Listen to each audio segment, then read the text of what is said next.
On October 1st, 1903, Nuff said McGreevy and his Royal Rooters were among the first to pass through the turnstiles to see the Boston Pilgrims take on the Pittsburgh Pirates in the very first championship series between the two leagues. It would be a best-of-9 game contest. Realizing that this was a golden opportunity to prove the superiority of his new league, Van Johnson ordered the Boston owner to beat Pittsburgh. Pittsburgh had been favored to win, but Boston was aided by a series of disasters that undercut the Pirates. One pitcher had been injured. Their star shortstop, Honus Wagner, was playing hurt. And just as the series got underway, Ed Doheny, another pitcher, suffered a mental breakdown and was sent to an asylum. That was probably the wildest series ever played. Arguing all the time between the teams, between the players and the umpires, and especially between the players and the fans. That's the truth. The fans were part of the game in those days. They'd pour right out onto the field and argue with the players and the umpires. It was sort of hard to keep the game going sometimes, to say the least. Tommy Leach. The Pirates took an early 3-1 lead in the series, thanks to Deacon Philippe, who pitched and won every one of Pittsburgh's 3 victories, beating the great Cy Young twice. But spurred on by the zeal of Nuff said McGreevy and his Royal Rooters, Boston roared back, winning the next 3 games. I think those Boston fans actually won that series for the Pilgrims. We beat them 3 out of the first 4 games, and then they'd start singing that damn Tessie song. You could hardly play ball. They were singing Tessie so damn loud. Only instead of singing Tessie, I love you madly, they'd sing special lyrics. Like when Honus Wagner came to bat, they'd sing, Honus, why do you hit so badly? Sort of got on your nerves after a while. And before we knew what had happened, we'd lost the series. Tommy Leach. In the 8th and final game, Boston shut out Pittsburgh 3-0. By defeating the National League champions from Pittsburgh at the Huntington Avenue grounds yesterday, the Boston Americans made it 5 victories out of 8 games played, which gives them a clear title to the highest honor ever achieved in baseball. Boston Globe.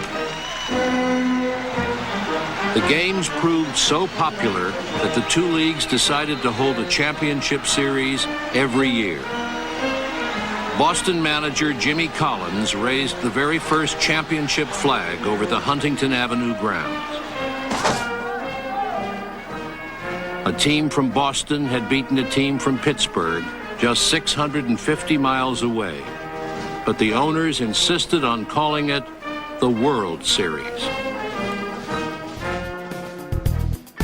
Welcome to Good Seats Still Available, a curious little podcast devoted to exploring what used to be in professional sports. Here's your host, Tim Hanlon. Hello, friends. Welcome. Welcome to our little showgram here. We call it Good Seats Still Available. It's the curious little podcast that is devoted to what used to be in professional sports. I appreciate you finding us across the vast landscape of podcast land and putting us in your earbuds. We greatly appreciate it, and hopefully we'll keep you entertained for a little while and hopefully induce you to come back. Today we're in baseball land, and old-timey baseball at that. But as you know, we don't necessarily revel per se in the old black and white world of baseball from the early days, just for its own sake. As we've talked about many times, and as we allude in this conversation, a lot of themes that keep coming back over and over again and aren't necessarily new things that have popped up in today's modern day landscape of sports. They're actually issues that are very human and very common, very long-lived, and they keep coming back around and around again. And that's what history is all about, and that's partially why we kind of do some of these conversations, and we sort of stumble into these understandings. And in baseball, there's no shortage of stories. And here's an interesting story that kind of came across my radar. I want to say by accident, but this book came in the mail a couple of weeks back from our friends at St. Johann Press. And it's about the Deadball era of baseball, something we've explored in a couple of episodes previously.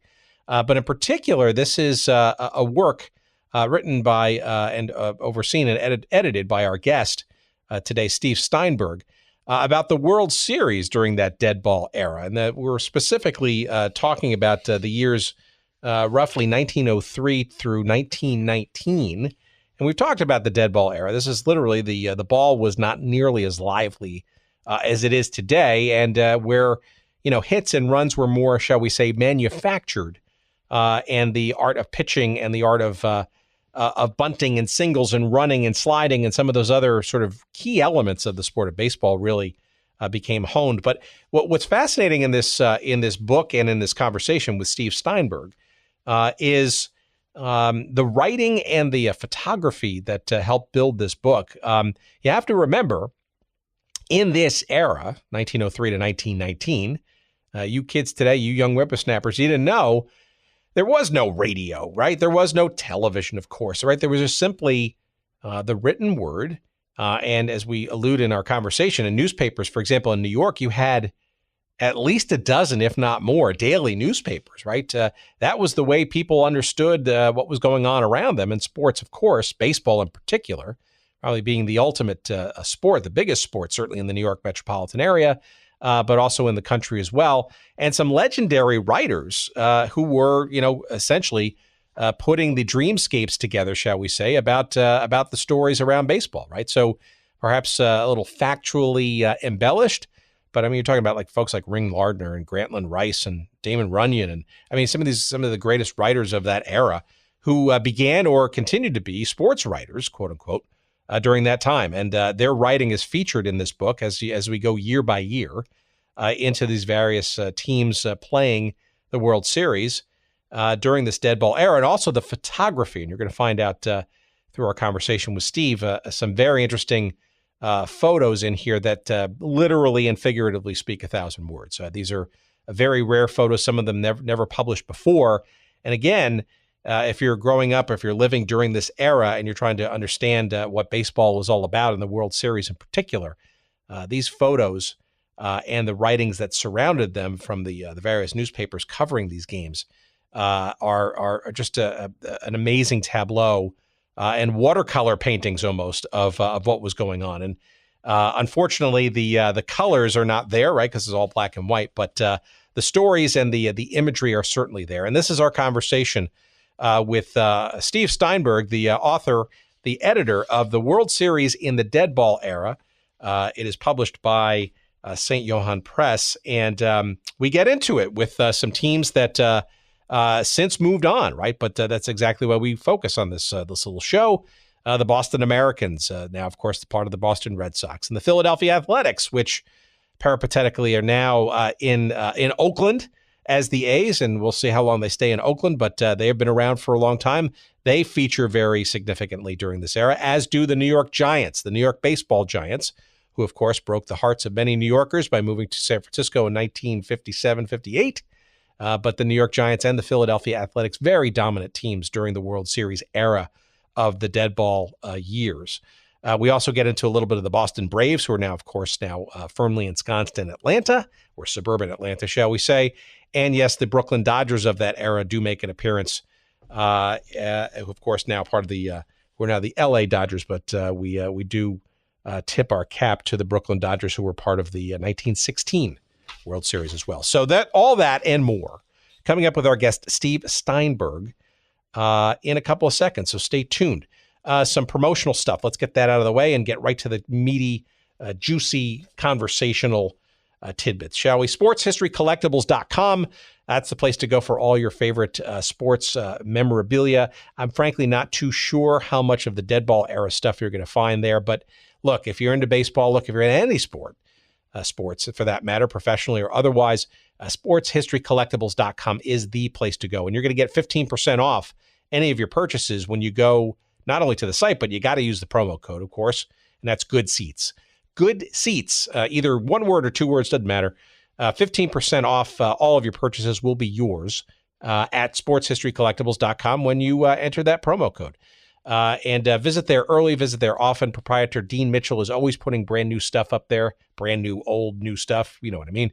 And the photography that he does is quite painstaking, and I'm sure you'll enjoy it, even if you're just visiting and window shopping. But when you do find something, of course, please use the promo code GOODSEATS for your 15% discount at checkout. Again, sportshistorycollectibles.com.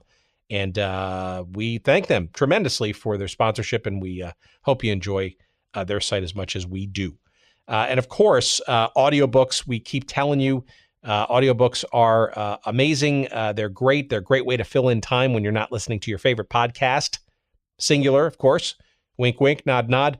And the best place by far on the planet to get and enjoy audiobooks, of course, it's Audible. And the place to go to get your free trial, your free 1-month subscription to the service, and a free audiobook download to give it a try for yourself. Say it with me, nice and loud, from the rooftops, audibletrial.com/goodseats. Again, audibletrial.com/goodseats. And you're going to get a free audiobook download and a free 1-month trial of the Audible service. A reminder, you can cancel at any time. It's basically a no-risk proposition. And we appreciate you giving them a try, as they will, of course, too. And how many books are there to choose from? Over 180,000 titles. Think about that just for 1 second. 180,000 titles. I mean, you can't even name those titles like within a month without repeating one. And that means you're going to be able to find at least one. Come on, one book that you can use for your free trial, please. I mean, if you can't find one there, well, maybe reading and listening to books isn't your thing, but it should be. And there's only one way to find out. And that's to go to audibletrial.com/goodseats to get your free audiobook download. Do it now and enjoy it. And, you can thank me later. And send me a note and tell me how much you enjoyed the process and listening to an audiobook. And hopefully you'll find something from the world of sports history. There's tons of great titles in that category. So go for it. Thanks for trying it out. We appreciate it. All right. So let's not waste any more time. Let us get to our fun conversation with Steve Steinberg. He, the author, the editor of the World Series in the Deadball Era. Here is our chat.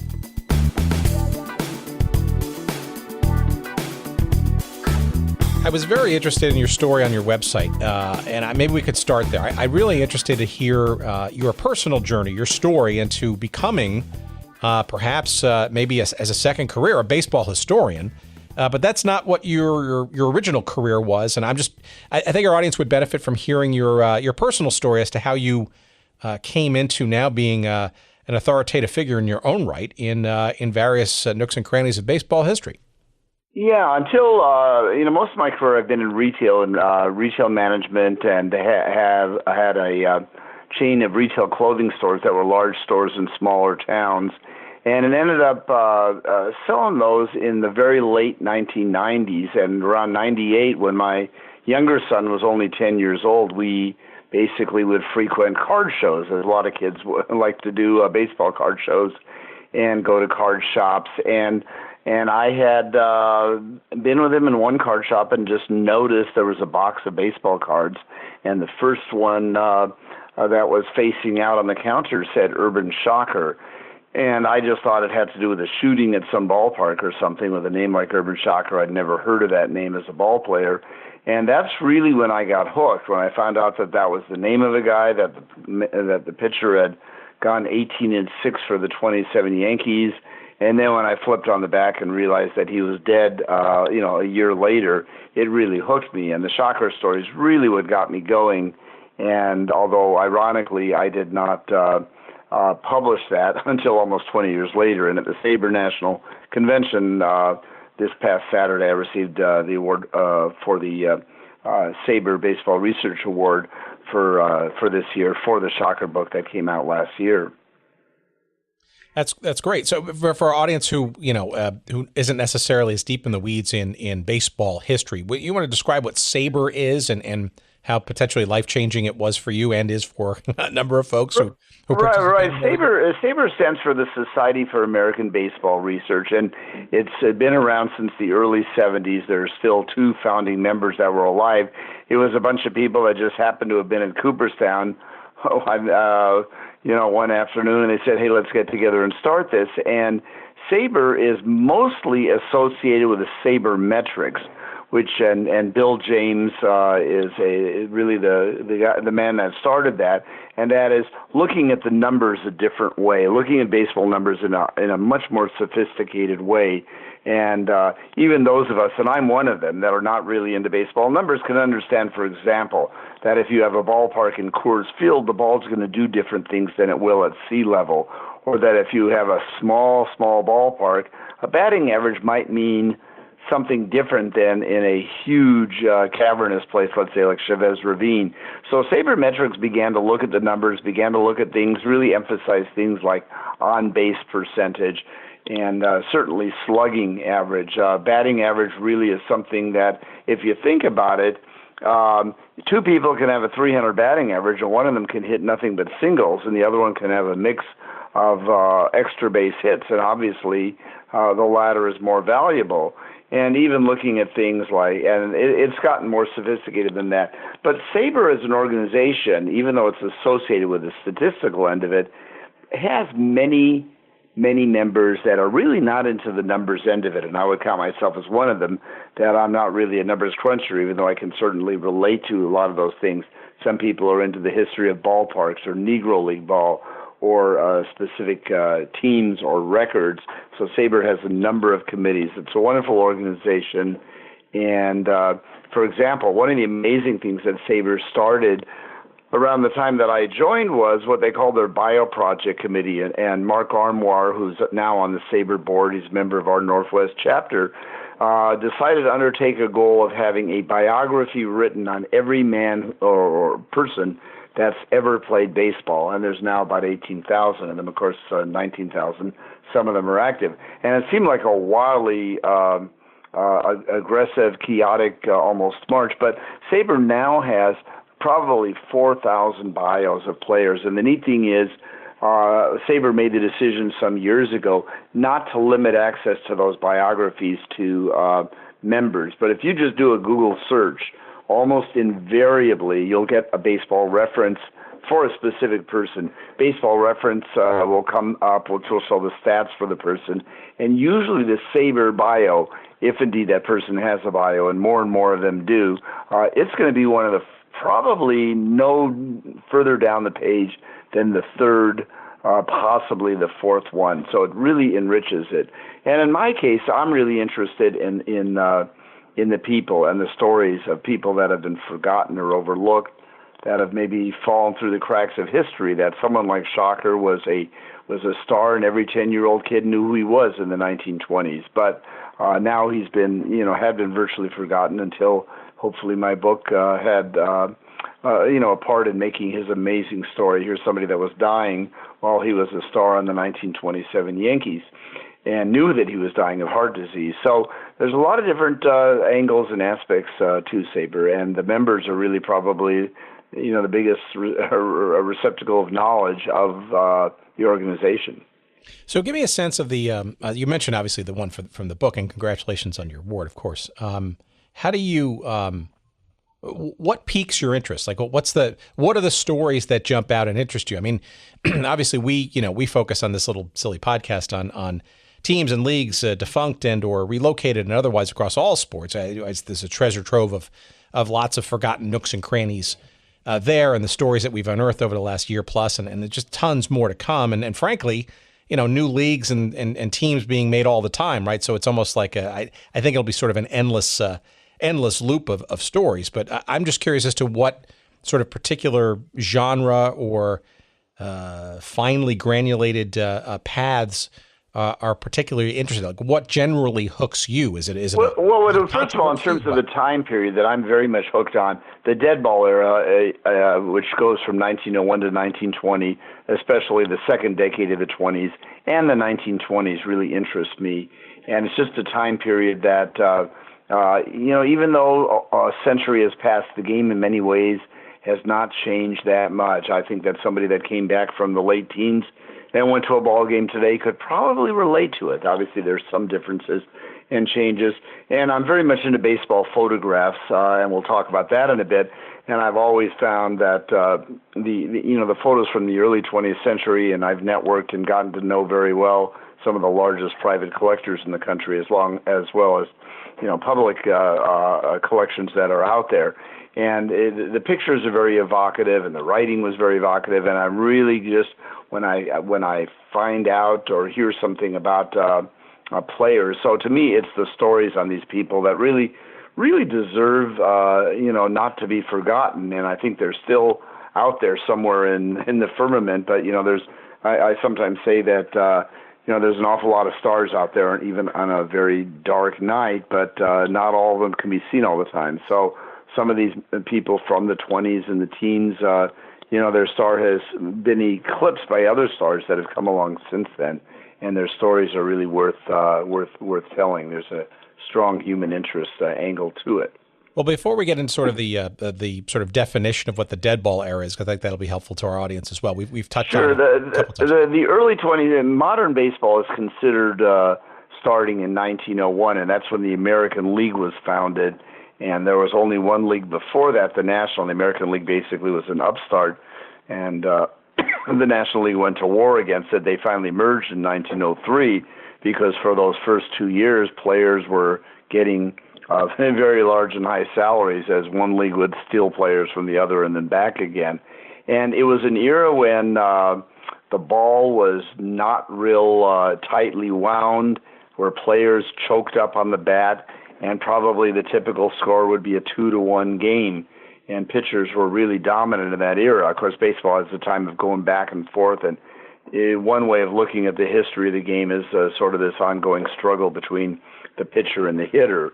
And whether it's a pitcher's year like 1968 and then there's a correction, that's really what the game is all about, the battle between pitchers and hitters, and fielders are in there also. Even now, for example, with the shift, I wonder when more and more players are going to start learning how to bunt, and when there's a shift to the right side, they just bunt down the left line. And by the way, down the third baseline, Babe Ruth used to do it when there was actually, in his era, there would be a shift occasionally, and he would be laughing so hard as he ran down first base as he just taps the ball down to the left side of the field. So coming around 1920 is the beginning of what's called a lively ball era, in part because that's when Ruth arrived in New York, and he had been a pitcher, and he started hitting and swinging from the end of the bat. And after World War I, balls were really improved in terms of the wool that was used in the inside of the ball, which during the war had been gone for war purposes. So batting averages rose, and one of the key things that happened before the 20 season is that freak pitches, which would include things like the emery ball, which is when players would doctor a ball with sandpaper, or the mud ball, the paraffin ball, and even the spitball were banned.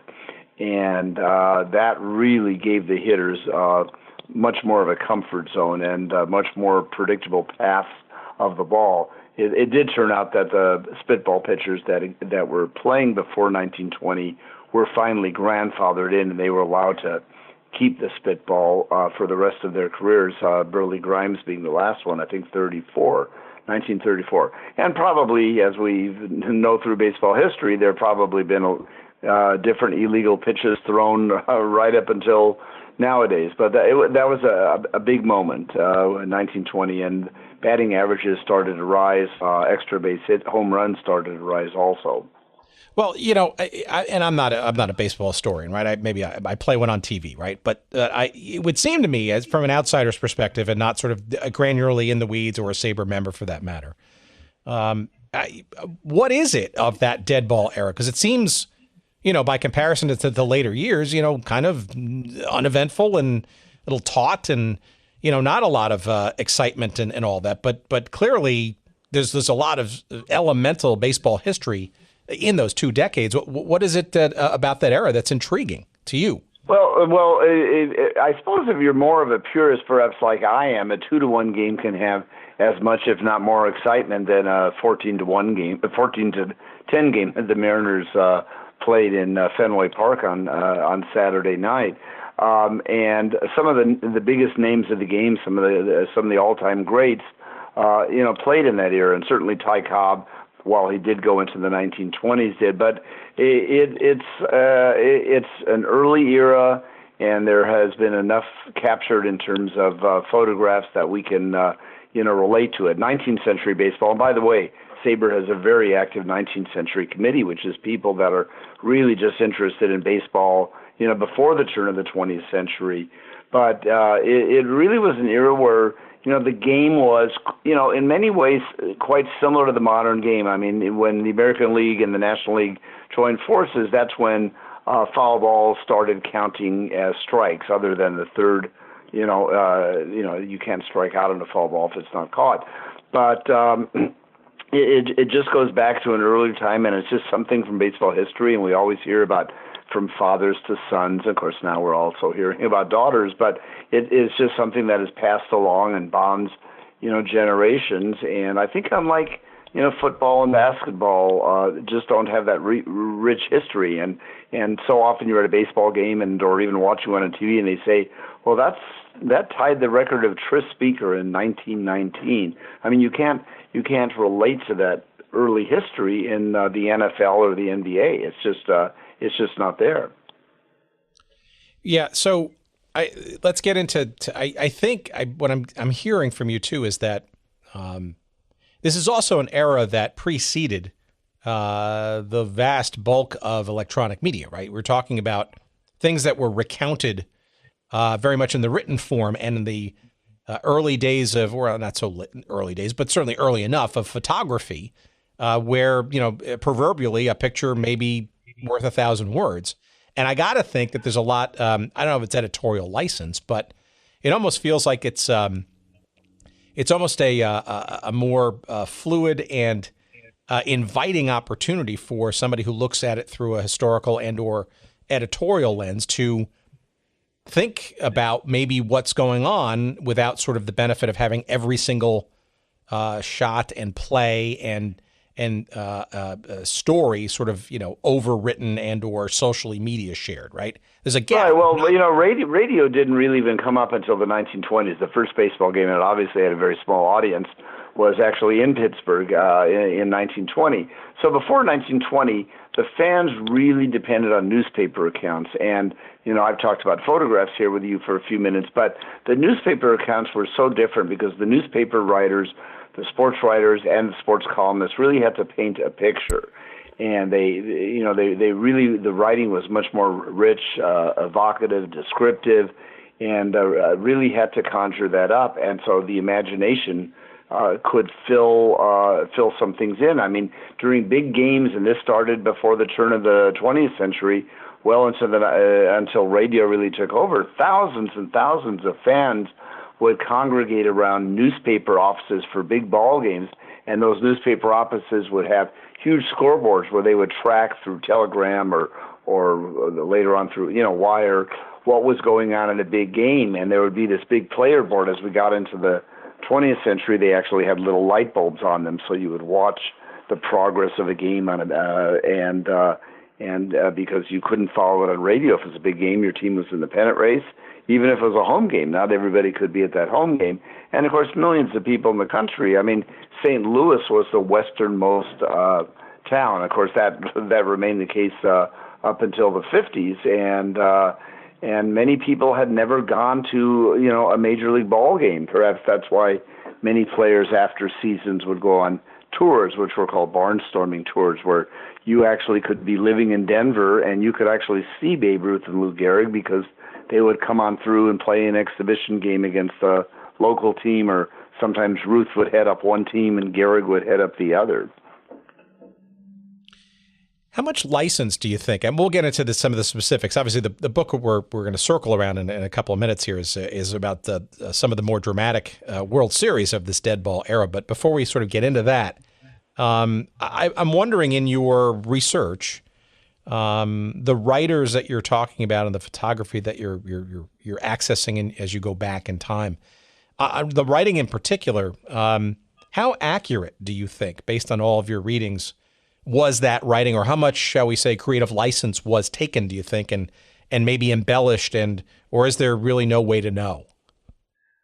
Well, I think, what happened on the field is we don't have, obviously, film, and repeatedly, certainly they were on a bigger stage in the World Series. There'd be close plays and controversial plays. Was he safe at first base? Was that a pass ball or a wild pitch, or was that a foul ball or a hit batsman?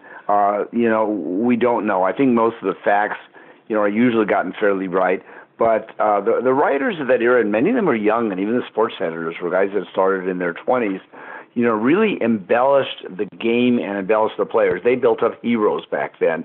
And one of my favorite quotes came from a well-known book by Frederick Lewis Allen, only yesterday, where he looked back at the first 25 years of the 20th century, and he tells the story there that when World War I ended, a little boy turned to his dad and said, "Dad, what are they going to put in the newspaper now?" Because the newspaper was full of pages of the Battle of the Somme or wherever in Europe. And what basically happened is sport pages really exploded, and baseball celebrity rose, and ball players were basically made to be larger than life. And I think the sports writers had a lot to do with that. Nowadays, obviously, there's a lot more critical coverage, and the sports writers realize that the more they make Babe Ruth heroic, the more newspapers they're going to sell. The more papers they sell, maybe the more money they get. And the writers started coming into their own. Until the war, very often, there was not a byline with the name of a writer. But once the writers, things expanded, and of course that was the celebrity in all sports, whether it was Jack Tilden in tennis, or Bobby Jones in golf, or Jack Dempsey in boxing, Red Grange in football. That really was after the war, and of course people wanted, some respite from all that terrible war news, and those writers had a big hand in that. There was not a lot of controversy that was explored. It was making these men heroes, and we have to remember that at that time, baseball really owned the country in terms from a sports standpoint. The basketball, football were really very minor things. Boxing was quite big, but that, really didn't happen that often, and kids really didn't get into it that much. Horse racing was even back then very big, but again, that was, a limited appeal and just specific times. Baseball really was what dominated American culture. Yeah, in that writing, though, would you call it? Would it rise to the level of, for lack of a better word, complicity? Right. I mean, where is the journalistic eye sort of sharpened there? It doesn't sound like it. It sounds like it's more background and story and embellishment to make things more interesting and heroic, perhaps, than they may be. Yeah, I mean, complicity has sort of a little bit of a negative tinge to it, but there's no question. I mean, the sports writers, one even today could say, well, the sports pages, if you follow a team, it's almost like free advertising for the team when it's covered. But I think there was a partnership, and it was obviously the last World Series of the Deadball Era, which was the Black Sox scandal, when 8 members of the Chicago White Sox, who were heavily favored, basically got connected with gamblers and not only didn't do their best, but helped the White Sox lose to Cincinnati. That was a very difficult, event, and it was covered up quite efficiently, and it was almost only by accident that a year later that the Black Sox scandal got exposed, and baseball's governing body changed to a new commissioner system. So, dirt wasn't going to be, if there was some, wasn't going to be publicized, and it was romanticized, and they helped romanticize the game. And for the benefit of our audience, can you give us some of the names, frankly, of some of these writers? Because some of them go beyond just being sports writers at the time, right? They sort of went on to be writers of some. Right. Well, some of them, and certainly in our Deadball World Series books, were people like Ring Lardner, Damon Runyon, who went on to write a lot of plays. And Damon Runyon was a big New York sports writer in the teens for one of the Hearst newspapers. And Haywood Broun, some of us older listeners might remember from Wide World of Sports, there was a gentleman called Haywood Halebrun who used to wear these funny, colorful jackets. That was Haywood Broon's son, and those were some of the more famous ones. And some of the writers were more known to to baseball fans, like Tim Murnane, in Chicago. But a lot of the writers were really terrific writers, even though they weren't as well known. And again, until in 1920, and you'll see that many newspaper articles did not have the name of the person there, so we don't even know who really wrote some of the articles. We just know it's the Philadelphia Inquirer, and it may say on top, special to the Inquirer. And so we don't know. And certainly even more anonymous than the writers were the photographers, who are virtually unknown from that era. They didn't. There would never be a credit next to it. But as some of these people, like Haywood Broon, there were well-known writers like Sid Mercer in New York, Sam Crane in New York, and Crane actually played Major League Baseball in the 1880s. These guys got big followers, and every now and then, one newspaper would raid a big name from another newspaper and pay a higher salary, and somebody that was yesterday in one paper, all of a sudden today is in a different newspaper. Well, that's interesting. And it's also a good sort of segue, I think, into the actual book. And we're talking about it's called the World Series in the Deadball Era. And maybe you can give our audience, before we sort of get into some of the years and the teams and stuff. And obviously, as you know, we love the teams, in this case, in the incarnations that they used to be, right? Not necessarily their current incarnations. Again, for whatever reasons we pursue these things. Sure.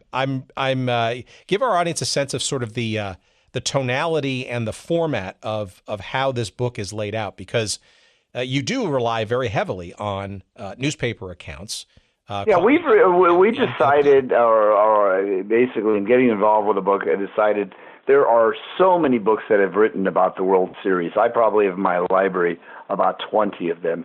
So the last thing I really think that a baseball library needs is another book, telling what happened in this series or that series. But there were two things: wanting to showcase the sports writers of the time, and not necessarily trying to get every play or even every key play, but letting the reader go back and get a sense of what it was like, and basically just taking the newspaper columns from the day, and the only thing as editors that we've added is, for each game in a series, we'll have a comment at the beginning. Christy Mathewson was the Giants played the Athletics, and Christy Mathewson was the winning pitcher, and some Eddie Plank or whoever it might be was the losing pitcher, and let it go at that, and let the sports writers of the time tell the story. At the same time, the book marries that unique commentary with some very, very rare photos, and many of them have not been seen for a century. Many of them may have last been published when they were published the first time, during a World Series, drawing on collections. Again, some may be publicly accessible. Many of them are in the hands of private collectors, and so it's really letting the sports writers and the photographers tell the story. At one time, and it didn't make it at the end, but a working title that I had for the book was from the lenses, or from the pens and lenses of those who were there, because the book's really being told by the newspaper writers and the photographers who were there. Yeah, and just to give our audience a bit of a sense here, and I actually will use this maybe as a pivot into a couple of the teams, because obviously the Athletics and the Giants of that era were very commonly found in these various World Series, and we'll get to them in a second. But sure. I'm just going to read this, and not to bore the audience, but it's hardly boring because I think it's tremendous writing. So in your 1911 chapter, co-written with Norman Macht, the Philadelphia Athletics and the New York Giants, here's a great quote from the New York Sun. Now, it's unattributed, of course, like you said before, but great scene setting. New York is throbbing with baseball expectancy. All day yesterday, baseball notables and baseball commenters poured into the city. And what with home and out-of-town fans, New York last night harbored more national game enthusiasts than ever before congregated for a baseball event. Interest in the World Series between the Giants and the Athletics, which begins today at the Polo Grounds, lively for a week, grew feverish yesterday. The unwanted animation around the hotels where baseball folk make their headquarters attracted the interest of those not ordinarily keen for baseball. There be some such benighted persons. And the subject of the big diamond battles put everything else in the background. Now, how's that for scene setting, right? I mean, that's like a watercolor painting, not a description of events. Right, and that was a World Series between two great teams, which are not around anymore, relocated, but the New York Giants and the Philadelphia Athletics. And it also happens that 1911 is probably, if you had to pick one pitcher and one hitter from the Deadball Era who was really sort of would emerge as a star, you would pick somebody that was fortunate enough to be on a team that was there repeatedly. And Christy Mathewson would be the pitcher, and Frank Home Run Baker would be the hitter. And Home Run Baker got his reputation, although he didn't actually technically get his nickname, but for a couple very dramatic home runs that were hit, in that World Series. And Hugh Fullerton is another writer that I should mention, who was out of Chicago, who actually played a role in uncovering the Black Sox scandal. But he was very big in covering, and he had a following, and he would have his own bylines, going back to certainly when the Chicago Cubs and the White Sox played in 2006. So what was it? So what was it about the Giants and the A's that made them so dominant during this era? I mean, I'm sure there are a number of factors, but what comes to mind as sort of being maybe some of the... one of the things that does come to mind in contrasting them with, for example, the St. Louis Browns, and I've been a member of the St. Louis Browns Historical Society for many, many years, going back to the beginning of this century, is they had really good players, but they also had really good management. And back in those eras, there really weren't, the business manager was not really like today's general manager. The business manager would be the man who checked the train schedule, booked the hotels, and did a lot of that stuff. But in most cases, it was the manager who sort of was a director of player personnel, general manager, everything all rolled up to one, in one. And in the case of these two teams, if you go back over the course of baseball history, I think even now somebody would have to say that John McGraw of the Giants and Connie Mack of the Athletics would still rank among certainly the top 10 and probably even the top 5 managers of all time. And between the two of them, they managed for about 80 years. I mean, Connie Mack had obviously some declining teams in Philadelphia after the 31 World Series. But these men were very sharp and very shrewd. What makes it more interesting is that they were virtually opposites from a personality standpoint. Mack was very reserved. He was known as the tall tactician, would very rarely, if ever, yell and scream. And McGraw was, had a very nasty streak and a mean streak on the field, even though he could be very generous with former players off of the field. So you had two dominant personalities who were shrewd and who could evaluate personnel, and more often than not got the right people. And I think also both of them realized when a player's time had come, it was time to move on. They started looking for replacements, and this is long before farm systems. So, they just had to sort of keep their eyes, and they did have informal, they did have scouting on the staff, and each team, might have Mack. Mack actually had an informal network of people that would say, hey, there's a kid on the sandlots of some town in Texas. We need to take a look at him. They made mistakes, but they were right more than they were wrong, and they had just a fundamental understanding of the game. And one thing with McGraw that I didn't even realize until I got in my baseball research, for example, the Deadball Era is very much, and that's the year of this book, signified that a lot of times a run is manufactured in a somewhat boring way. Somebody walks, he gets bunted at second base, he goes to third on a ground ball to the second baseman and comes home on a fly ball. Or there may be a steal in there. But John McGraw almost instinctively never liked to bunt because he didn't want to give up an out. Why give up an out? There's 3 of them in an inning, and they're precious.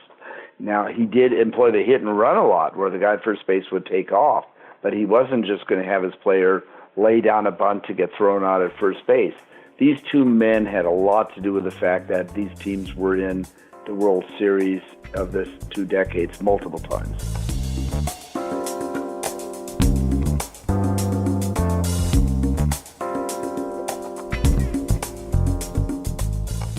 All right, just when it was getting interesting, let's bring this to a grinding halt, shall we?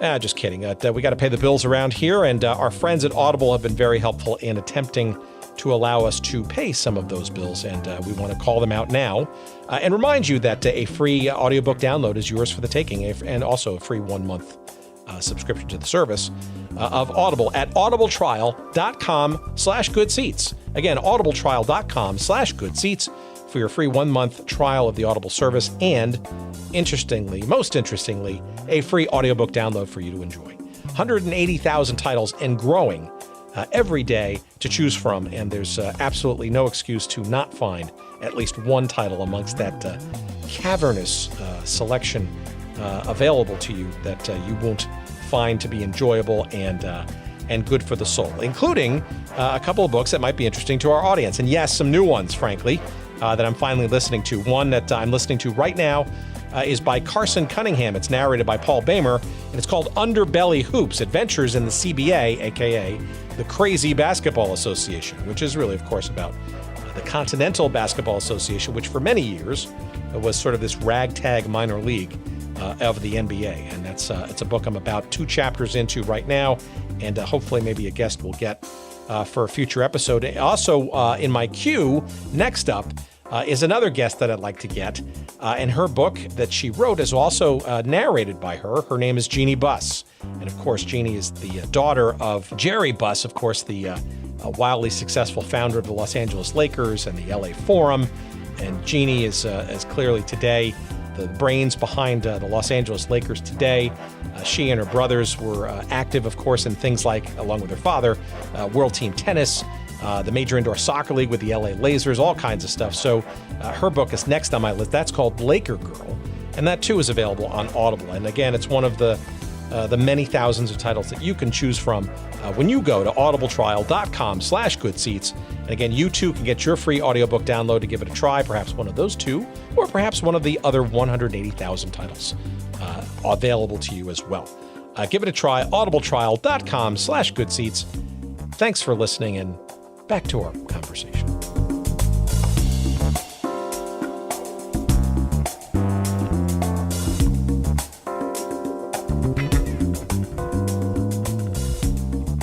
All right, let's talk about the Giants for a second, then we'll get to the A's. We had Bill Young on our episode 36.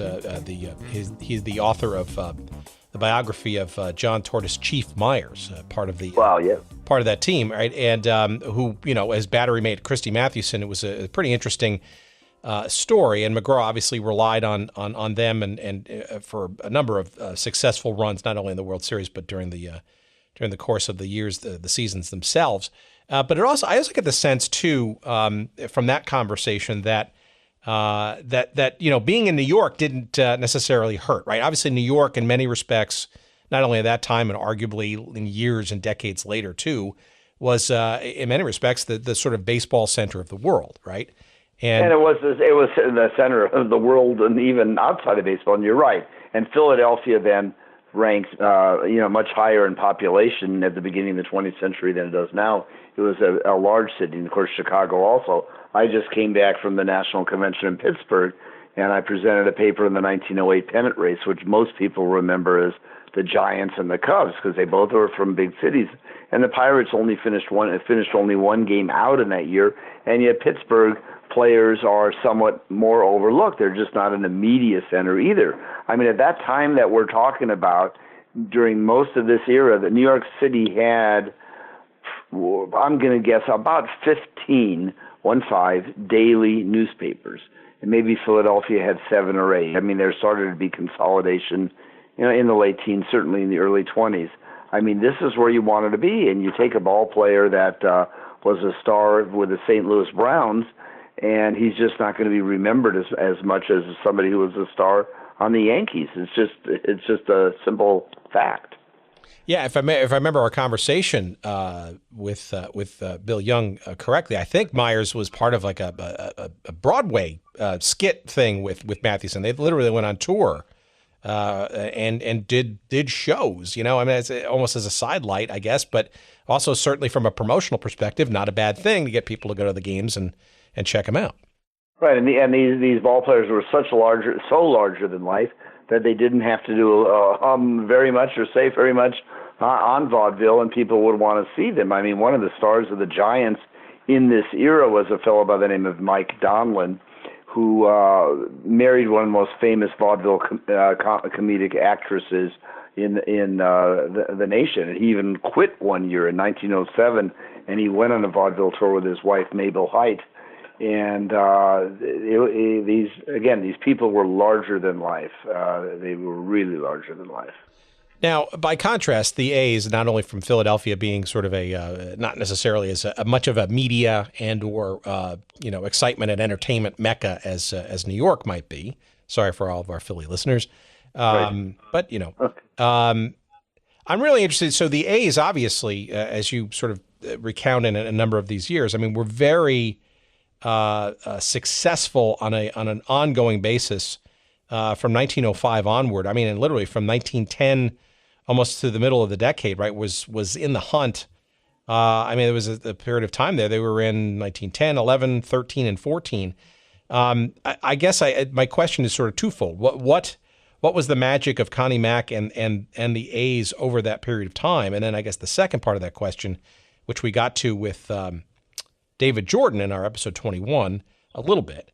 What happened in 1914 that kind of, shall we say, put an end to all of it in the years that followed, or at least for the near-term years that followed? Well, again, Matt, as far as the first part of the question, he had some enormously talented ball players, and if you look at the performance of Home Run Baker in those World Series, he was just sensational on the big stage, so to speak, and Mac had some really, really talented players, and certainly Eddie Plank, who was the winningest southpaw until Warren Spahn came along and broke Plank's win record. I think Plank had 326 wins, southpaw pitcher. But the one difference between what the Philadelphia didn't have, and I'm not an expert on it, and David probably more than I do, is that the Philadelphia fans seemed not to turn out. Well, first of all, the market was much smaller than New York. But the Philadelphia, when they started winning year after year, 1911, they didn't make it in 1912 when the Red Sox and Smokey Joe Wood's incredible season, 13. You watch the Philadelphia attendance start to drop. And in 1914, they were still a great team. It's almost like the fans, became bored because they knew the A's were going to win the pennant, and Connie Mack made the decision that he was going to sell off his stars. Now, there was another story going on. There was an upstart league, and if you haven't had a feature on it yet, it's really worthwhile to talk about the Federal League, and the Federal League was a third major league that challenged the two established leagues, ironically just basically following the American League's 1901, 1902 playbook. But, of course, now the American League was established. They were part of the club and went to war. And so players were jumping and players were thinking about money, and Mac just decided it was time to let go and move forward. I think he thought that he could rebuild easier than he did because it took him a long, long time. He thought, again, that he could recruit and find great players on the sandlots, but more teams were now getting scouts, and Mac had a tremendous comeback in the late 20s, but he didn't do it from finding guys on sandlots. He got it from paying a lot of money for people like Lefty Grove and Mickey Cochran to minor league teams, paying them a lot of money to get these star players. We had Dan Levitt on our show, episode 63, as a matter of fact, if you're listening at home, on the Federal League, and it's interesting because it does feel to me that and there are other reasons, right, for why the A's sort of ran their course and then went through the wilds for a while, sort of in more abundantness, if that's a word. Until the 20s when they did come back and there was sort of redemption there. But it's clear that even though the Federal League only lasted 2 seasons in 14 and 15, right, there was a a body blow, if you will, to the sport, and some rethinking of how talent and, how players got treated, and sort of the fact that there could be some other places where, there will be some more leverage for some of these players. Sure, and I think our listeners should know that obviously there was no free agency back then, and I'm sure Dan is a good friend, explained it, very well. The players basically had a choice: play with their team or go do something outside of baseball, and there were very few of them that had opportunities, even though ball players weren't making a lot of money. If if a star was making $5,000, I mean, Honus Wagner was making $10,000 starting in 1908. But if an average player was making $2,500, and I'm not the expert every year, but I mean, it was still many, many times more than one could make in some blue collar or even administrative job somewhere. And so they played the game. The Giants were probably a much more profitable team for many years, and even when they were on top. But with the A's, it was harder to get the fans to come out there when they were winning consistently and winning big. Well, let's talk about a couple of other teams that sort of fit our little criteria here, and maybe 1914 is a good place to talk about, right? Because the A's, after having won 3 out of the last, they did very well up until through 1914, but they met a team that historically hadn't really sort of been in the mix, and it's been referred to, and we have not done an episode on this team yet, but it's certainly worth investigating, and that's the Boston Braves, right? Arguably known as the Miracle Braves of 1914. Right, and one of the things that we see, and it's probably no different than nowadays, is that there are teams that climb their way to the top because they're hungry. And if you look in our book, in 1910, the Chicago Cubs had been in the World Series, every year except 1909 since 1906. And everybody thought they would take care of the A's, but the A's were hungry. And all of a sudden, when the A's won that series, and it wasn't even close, some of the newspapers were saying, long live the new king. Well, the A's reigned for a few years, and come 1914, they'd been in the World Series, and, there isn't that kind of hunger. It's hard to repeat when you've been on top for so many years. And the Braves are a spectacular story. Professor Charles Alexander, who does the foreword to this book, has written a book about George Stallings, really the mastermind. And again, as a manager, he was much more than manager. He assembled that team and led those Braves. And he was a hard rider, and he stayed on them almost like I picture him almost like a jockey on a horse, and cracking the whip. And they came back from last place in early July and never stopped. And they blew past the Giants and won the pennant easily, and then swept the powerful A's. And although unlike the A's, they were not, they were only a 1-year, pennant winner. They did come very close the next year and somewhat close in 1916, but they are a tremendous story. And of course, people don't realize and remember about the Boston Braves very much. And they are, there's certainly a wonderful story there. And Professor Alexander would be a great one to tell that story. And I look forward to asking you for a connection to him, because we'd love to talk to you about his book and all that. So let's look at these 2 decades of the Deadball Era and the World Series in particular. Is there any theme that sort of pops up in all of this? There's something that you sort of didn't know or thought you knew and was maybe pushed aside or challenged or changed because of the investigation into the newspaper accounts and the photography that you and your co-writers came about? Well, a few of the things really do. I mean, history does run in a circular track, as I'm so often reminded. There were certain things that happened then that can still happen now. And one thing is when a star ball player does not perform well. And, we start with 1903. The Deadball Era started in 1901, but there wasn't a series until 3. And Honus Wagner, who was the greatest player of that era, probably better than Tykov, hit only .222 that year. And the fans really were riding on him. And by the same token, on the flip side, we began to see players who were just nobodies, who all of a sudden in the World Series caught fire. And one of the best ones is George Rowe, R-O-H-E, in 1906. I mean, this guy was a .229 hitter, and he hit triples in 2 World Series games in 1906 to win the 2 games and help the White Sox upset the powerful Cubs. In 1918, there was a guy named George Whiteman. He hardly played. He had key hits to help the Red Sox win, and he was sensational in the field. You know, we have one of his quotes there, how happy he was, and he says, you know, even if I never play another game, now I know, you know, I've had my moment in the sun, so to speak. And guess what? George Whiteman did never play another game, certainly not another major league game.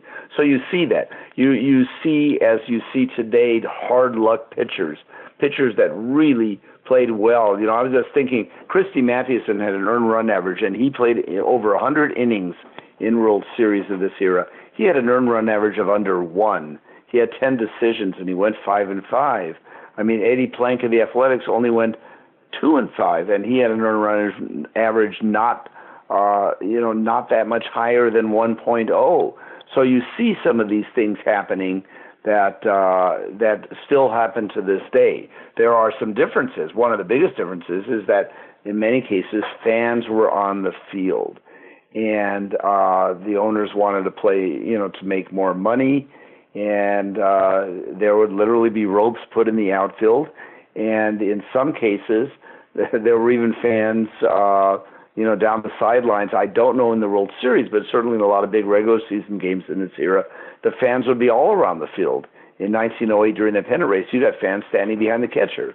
And obviously it would change the game. In 1903, they had to have ground rules, and that's where there were grounds rules, and they decided a ball that goes into the fans is a triple. And so obviously a routine fly ball could fall in for a triple. There were 25 triples in 1903. And it can really have an impact on the game, which you don't see now. And obviously you had stars that did perform really well, but that is a difference. The time of the games is obviously a huge difference. Games were just played much, much more quickly, and there was a game in 1908 that took an hour and 25 minutes, if you can imagine.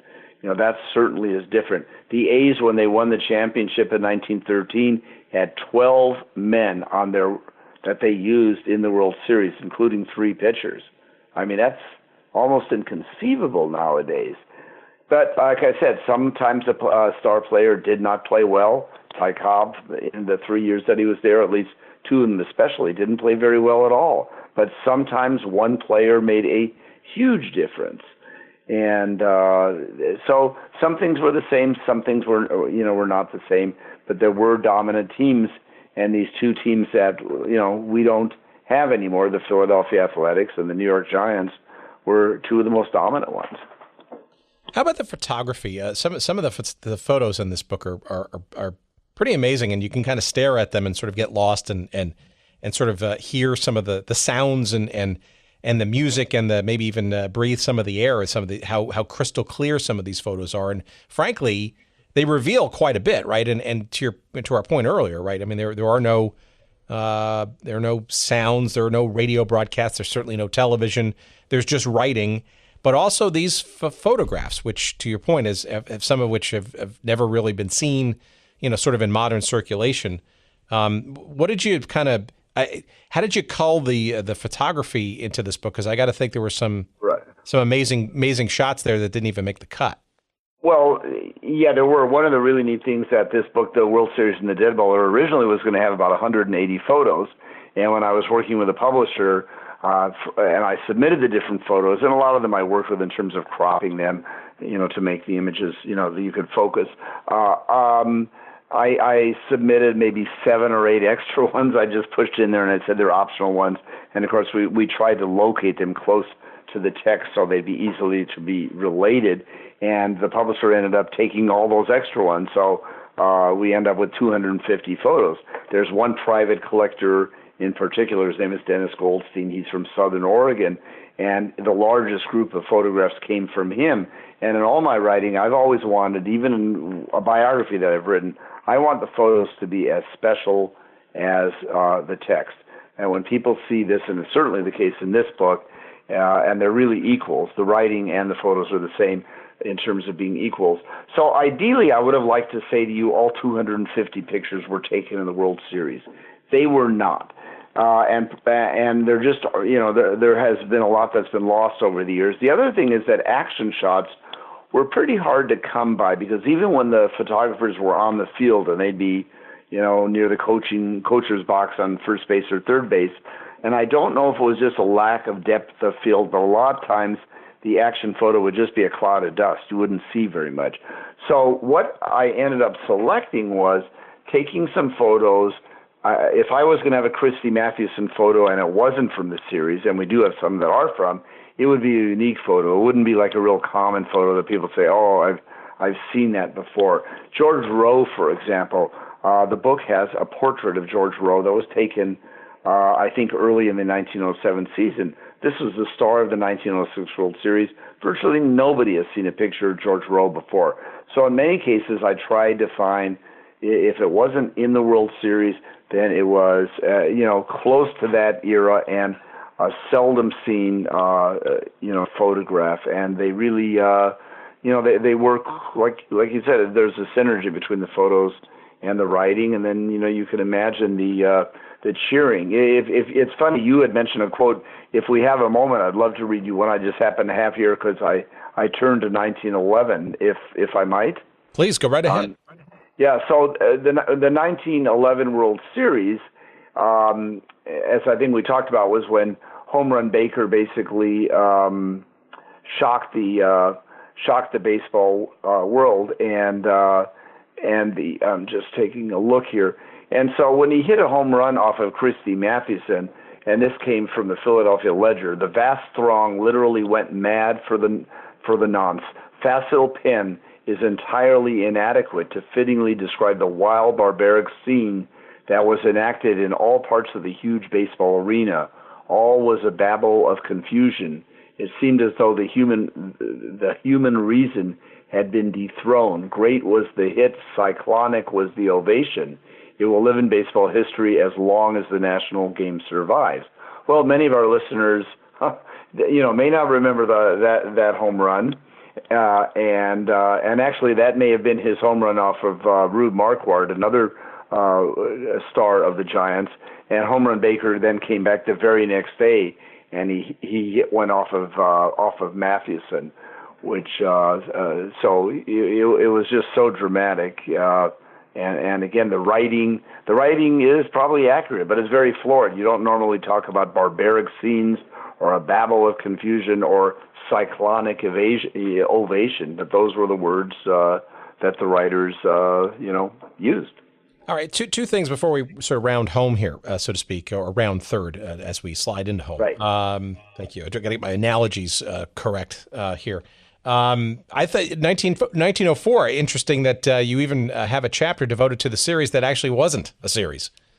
Yeah, one of the things the National League was the established league, and in the first year of the series when rules weren't really formalized, the American League with the Boston Americans basically upset the Pittsburgh Pirates. And in 1904, the Giants did not want to play the World Series. And at the time, it looked like the New York Americans, which are now the Yankees, were going to win in the American League. And McGraw and then the owner of the Giants really didn't want to, even suggest that the American League team was equal with them. And then the Boston Americans did win on the last day of the season, and the Giants refused to win, and we refused to play. And the 1904 chapter, I think, is an important one because McGraw and the Giants were really savagely attacked in the New York press for not giving the fans and the players an opportunity to see them play. And then the very next year, the Giants were back in the series, and then from 1905 on, they started playing the series. There's a photograph in there that I don't think is probably one of the rarest photos of all time in the book, and it shows a bunch of Boston fans. They had beaten New York American League team on the last day of the season. They knew they couldn't play the World Series. The Giants weren't going to play them. They're marching down Broadway with banners of protest that, McGraw and the Giants are cowards, for not playing them. So the Giants took quite a beating there in even their own local press. And the last thing that stands out to me is in the era that that the book focuses on, where the World Series played between 1903 and 1919. I'm struck by the fact that all of the teams, save for 1904, but even if they were to have played in 1904, all the teams from that era in the World Series either still exist today continuously or exist in other cities, meaning no teams that are no longer with us, dead and buried. They're all teams that are still either foundationally or successfully or successively still around in the sport of baseball today. It's a pretty interesting testament. Is that unique, or am I just making something out of nothing there? I think it's pretty. Well, so, of course, some of them were dramatically, relocated more than once. When the Athletics, went to Kansas City, and now they're in Oakland. So certainly, all of these teams stayed in their home cities until the early 1950s. So, teams, I guess I would a little bit look at that a little bit more differently, because somebody's going to want to have a team, and if there's a city that's on the rise or a city that's on the fall, then another city's going to grab it. Certainly in the beginning of the century, Detroit was a very small team, and a lot of people even talked that they were in the World Series for 3 years. The Tigers, early in this book, thought that Detroit was going to lose. It just wasn't a major league city. Well, guess what? The automobile came along, and Detroit, became a fabulously wealthy and populated city. When I was in Detroit last year, I was reminded again, I think they have the fourth most valuable art museum in terms of its holdings after New York, Chicago, and Los Angeles. Detroit had so much money then. St. Louis at the beginning of the 20th century had two teams, no problem. But when when boats got replaced by railroads, all of a sudden St. Louis started, declining as a population center. So cities do come and go, and rise and fall. But then there's the new city. We forget when the Boston Braves were lost. And but they went to Milwaukee, and Milwaukee became the hot city until it wasn't hot anymore. And then the Braves move again. They're in Atlanta. So there is a up and down cycle there of some sort. Well, though, okay, again, if you consider yourself a Boston Red Sox fan or a fan of the Oakland A's, the San Francisco Giants, the Atlanta Braves, or the LA Dodgers, right? These are all teams that had World Series realities during the Deadball Era, and that's what this book is about. It's really, I think it's fascinating. I mean, the way it's laid out in terms of the stories, how it's written, sort of in newspaper accounts, and sort of overlaid with some really interesting photography that seems quite rare to me, and I suspect will. It's you can stare at it and get some real insight into some of those photos, and the writings the writing just makes right, and I think the title and the cover speak for themselves. The World Series in the Deadball Era is pretty straightforward, and we have a picture of the dugout of the 1903 Pittsburgh Pirates. Included in that dugout is Honus Wagner, still one of the greatest players of all time, but yet it really isn't a dugout. If you look at it, it's a little shack, but that was the World Series dugout of the National League champions. And the Boston Americans dugout looked exactly the same, and their pictures inside the book also. All right, Steve, here's your chance to promote. Go ahead. Give us the name of the book, the author, the publisher, and all that kind of good stuff. Sure. I do want to mention the fact that the book was generated by SABR's Deadball Era Committee. That's one of the SABR committees. We literally have a committee that is passionate about this era.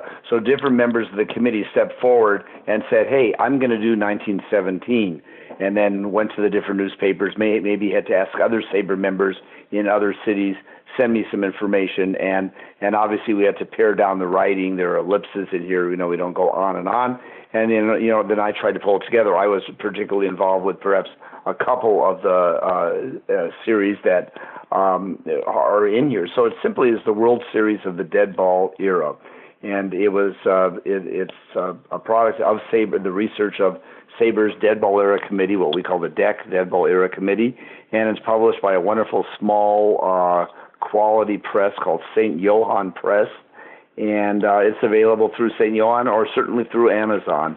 And it's really a unique kind of a book, and it happens. It's not available as an ebook, which I'm okay with, because the pictures really lends itself to being sort of it is a book. It's on real paper and with 250 images and all these writers. And again, most of the photographers are anonymous, and they probably don't deserve to be anonymous. I suppose one could undertake trying to find their names. There are some, Charles Conlon being the most famous. We have a number of his pictures in here. But by and large, a lot of this writing and a lot of these photographs, we'll never know who really generated it. But they really painted some masterpieces back in this era. So. Well, it's partially why we do these shows, because we do want to sort of go back and sort of touch on things that are no longer with us. Obviously, the teams and the leagues themselves, but obviously the some of the stories and the rationale behind them. And I think you've certainly captured that with this book and some dusty, I guess, memories of what the Deadball Era World Series looked like and sounded like. And even though we didn't have any audio or video to accompany us in those journeys. Right. No, I appreciate that. I appreciate the opportunity to, so to speak, spread the word, because ultimately, and it's a phrase that was used as the title of a book, trying to honor the men in the glory of their times. And that's certainly the case, this book. And like I said, some were stars for a long time, and others were just stars for a moment. They had their moment in the sun just in the World Series, and never again, never before, never after.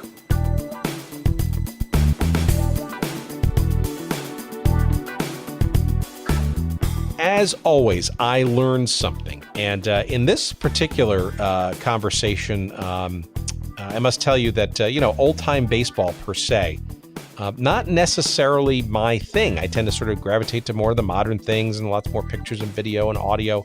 But, again, we delve into these conversations because we're interested in teams and leagues that are not around anymore. And again, if you consider yourself a fan of the Boston Red Sox, the Oakland A's, the San Francisco Giants, the Atlanta Braves, the LA Dodgers, these are teams that go way back into the beginnings of the history of baseball, and teams known then as, in order, the Boston Americans, the Philadelphia Athletics, the New York Giants, the Boston Braves, and of course the Brooklyn Dodgers. These are all teams that have heritage that live on today. And this book is really interesting. It's called The World Series in the Deadball Era. And the photography in here is pretty amazing, because these are photos that are either never been released before or have never really been in circulation until recently. Married with some just amazing writing from newspapers at the time. And again, as we talked about in our conversation, these writings were not necessarily sort of rat-tat-tat encapsulations of the actual games themselves, but these were really well written stories, right, from authors that wound up going into bigger and better things than simply just writing about sports. I mean, Ring Lardner and Grantland Rice and Damon Runyon, and I mean these are names of literary times from that era that got their start or continued in writing about baseball and the stories and the watercolor sort of flowery writing about just how dramatic and interesting these games were. It's amazing, and juxtaposed with the photography, it's a pretty interesting book. And again, it's called The World Series in the Deadball Era: A History in the Words and Pictures. Thank you to the writers and photographers of that era. The author and editor is Steve Steinberg, and that is published by St. Johann Press. You can find a link to a copy of the book, and you can buy it through our link there for Amazon at our website at goodseatsstillavailable.com. Just search up a little episode here, and you'll be whisked away to a link that will allow you to purchase that book and give us a little bit of love in the process. And I also recommend Steve's website as well. It's stevesteinberg.net, and Steinberg is spelled Steinberg, stevesteinberg.net. You'll find out more about this book, his biography of the 1920s pitcher Urban Shocker, who pitched for the Browns and of St. Louis and the New York Yankees, and a whole bunch of other stuff that he's involved with SABR.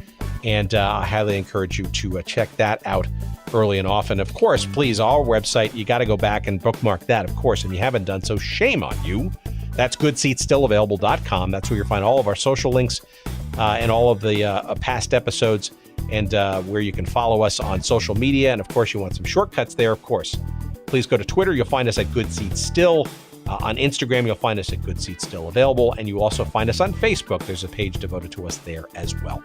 Our thanks, as always, to our friends at Podfly Productions, Eric Begay, Corey Coates, David Gregerson, of course, the inimitable Dr. Jerry Payne, who puts all these pieces together painstakingly, get it, every week. And you can find out more about him and the company at podfly.net. We can't do it without them, and we appreciate it. All right, thanks. I'm done. Thanks so much for listening. We'll talk to you next week. And until then, take care, everybody.